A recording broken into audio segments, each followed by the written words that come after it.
إذا شكرا لكم. عبد الإله البوزيدي، رئيس مجلس مقاطعة بلدار الرياض وبرلماني عن دائرة الرباط. أولا كيف ما قلت الشكر موصول لكم. اليوم وصلنا للنسخة 17 من مهرجان ربيع الرياض، وأؤكد أنه وصولنا للنسخة 17 هو نجاح وتفوق واستمرارية له، ورغبة أكيدة من الساكنة الرباطية بصفة عامة على هذا المهرجان. المهرجان له العديد من الأهداف، الثقافية والاجتماعية والرياضية، وكذلك أهداف ترتبط بهويتنا وبثقافتنا وبمرجعيتنا، وكذلك أهداف تتجسد في على التأطير والتوجيه وفقا للتوجهات العامة للسياسات العمومية وللتمثيلية. هذا يتجسد في البرنامج، وهو برنامج متنوع بفقرات متعددة ومتنوعة، فيها ما هو ندوات فكرية وعلمية، وندوات كذلك تتماشى مع الشراكة ومع التاريخ المشترك مع الجوار إسبانيا وباقي الجوار. كذلك فيها ما هو يتعلق بالتراث ديالنا المادي واللامادي. هناك العديد من المعارض، هناك معرض مثلا للقفطان في الحديقة الأندلسية، هناك تعاون مع غرفة الصناعة التقليدية ومكتب تنمية التعاون من اجل العرض ديال واحد العدد ديال المنتجات ديال الصناعه التقليديه اللي حنا نعتزوها بفتخر، وهي تجسد التاريخ العريق والعميق للمغرب، والذي يحاول البعض اليوم الادعاء والركوب على شيء ليس له. استاذ، شنو الجديد اللي كيحملوا على باقي الدورات؟ نعم، الجديد اللي كيحملوا على الدورات. الجديد ديال الدورات هو انه كيف ما قلت انه متنوع ديال الفقرات ديالو. اولا اللي اساسي هو انه نحن مهرجان نحتفل معه واحتفالا وتيمنا بذكرى عيد العرش المجيد لصاحب الجلاله، وسيما في هذه السنه اللي هي الذكرى الفضيه لتربعه على عرش اسلافهم العالي. وهذه ذكرى اللي كيحتفل فيها المغاربه قاطبه، وهي ذكرى كذلك نستحضر فيها المجهودات الجباره التي بذلها ولا زال بتوجيهاته الساميه نفوز في العديد من الانجازات ومن الارتقاءات الوطنيه والدوليه.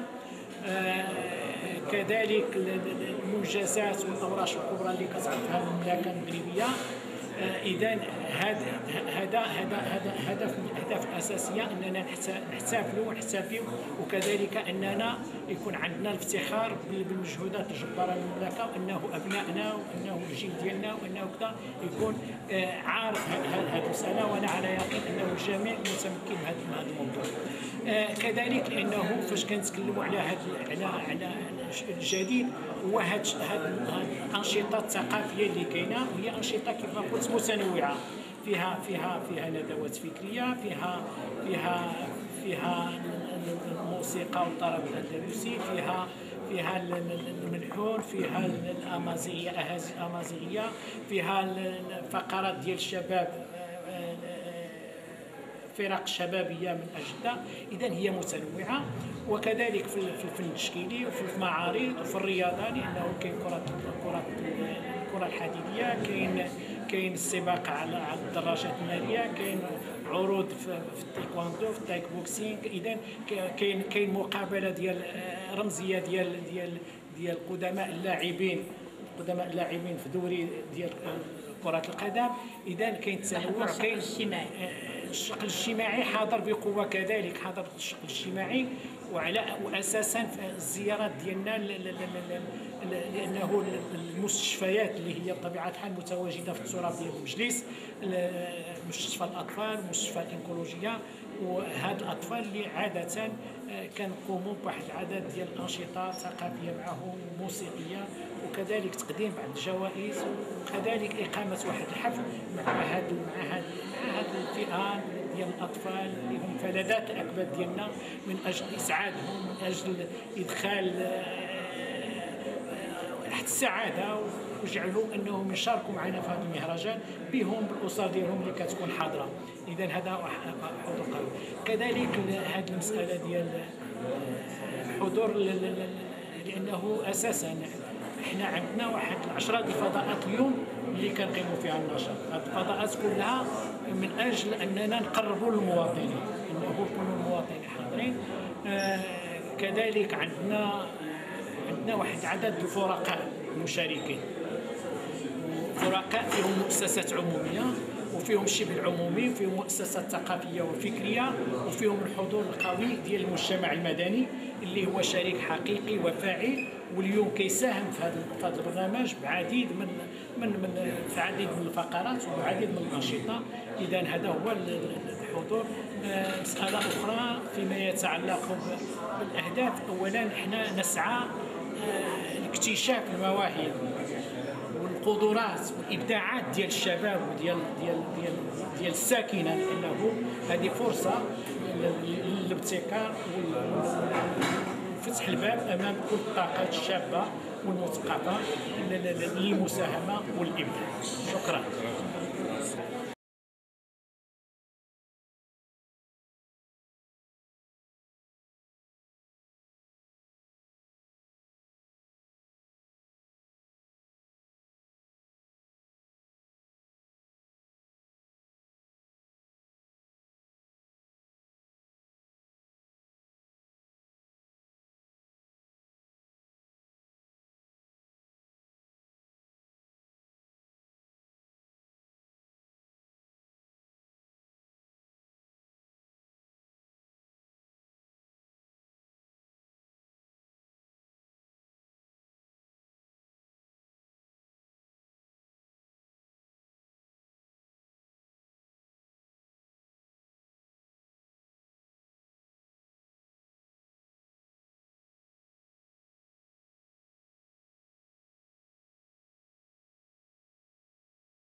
اولا كذلك احنا نحتفل بالمهرجان، ولكن دائما حاضره في قلوبنا فلسطين، حاضرين معنا اهل غزه. عبرنا اكثر من مرات في اكثر من مناسبات دائما زمن كبير ارتباطنا بالقضيه الفلسطينيه هو ارتباط مدني، ارتباط ثابت ليس اليوم فقط ولكن دائما، سواء في كل المحطات اللي عرفتها فلسطين في المتظاهرات من ايام الضربات والشهداء في حياتنا كلها. فلسطين كيف ما كيأكد جلالة الملك دافع حقيقي باعتبار رئيس القدس على القضية الفلسطينية والحقوق العادلة للشعب الفلسطيني على إقامة دولة فلسطين وعاصمتها القدس الشرقية. إذا هذه الثوابت احنا نستنكر بقوة وبشدة ما يعيشه إخواننا الفلسطينيون من أطفال ونساء وشيوخ وجميع كلهم عزال، شعب عازل أنه يتعرض للتقتيل ويتعرض للتهجير ويتعرض للتجويع ويتعرض للأساليب المنافية لحقوق الإنسان والحريات والمبادئ الدولية التي اتفق عليها الجميع. فلسطين حاضرة في قلوبنا، نعتبر القضية الفلسطينية بمثابة القضية الوطنية، قضية التي ندافع عنها باستماتة. إذا إخواننا الفلسطينيين